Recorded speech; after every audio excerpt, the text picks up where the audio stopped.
মানকচু বাটা, শোলা কচু দিয়ে ইলিশ মাছের ঝোল, গাটি কচু দিয়ে মাছের ঝোল, এইসব রেসিপিগুলোর মধ্যে তোমাদের কার কার কোন রেসিপিটা বেশি ফেভারিট সেটা আমাকে বলো তো। এই কচু রেসিপিগুলোর মধ্যে কোনটা ছেড়ে কোনটাকে প্রিয় বলবো তার কোনো ঠিক নেই, কারণ প্রত্যেকটাই আমার খুবই প্রিয়। আজকে আমি তোমাদের সকলের সাথে শেয়ার করব মানকচু বাটা। তো দেখো, আমি একটা মানকচু নিয়ে নিয়েছি। এটা আগার দিকের মানকচু। আগার দিকের মানকচু নিলে পারে গলা চুলকানোর সম্ভাবনা কম থাকে, আর ডগার দিকে নিলে গলা চুলকানোর সম্ভাবনা বেশি থাকে। তো আমি কচুটাকে ভালো করে আগে ছিলে নিলাম, আর তারপর এটাকে আমি গরম জলে ভাপিয়ে নেব। আর কচু ছিলার সময় একটু ধ্যান করে ভালো করে ছিলতে হবে, না হলেও কিন্তু গলা ধরার সম্ভাবনা থাকে। তো আমি এখন জল গরম করে নিচ্ছি। তো জল ফুটে উঠলে আমি এই কাটা কচুগুলোকে এর মধ্যে দিয়ে ঢাকা দিয়ে 10 থেকে 15 মিনিট রেখে দেবো। তোমরা চাইলে পারে কচুগুলোকে 5 মিনিট মতো ফুটিয়েও নিতে পারো। তো এই দেখো, ভাপানো হয়ে গেছে কচুগুলো।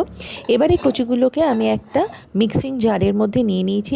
আর আমার কাছে পুরনো নারকেল ছিল, মানে ফ্রিজে ছিল, তো ওটা একটু শুকিয়ে গিয়েছিল, তো সেটাই আমি নিয়েছি। তোমরা এতে ফ্রেশ নারকেল দিতে পারো, তাহলে এর স্বাদটা আরও বেশি বেড়ে যাবে। আর নিয়েছি 2টো কাঁচা লঙ্কা আর 1 চামচ মতো কালো সর্ষে। তারপর এটাকে আমি ভালো করে বেটে নিয়েছি।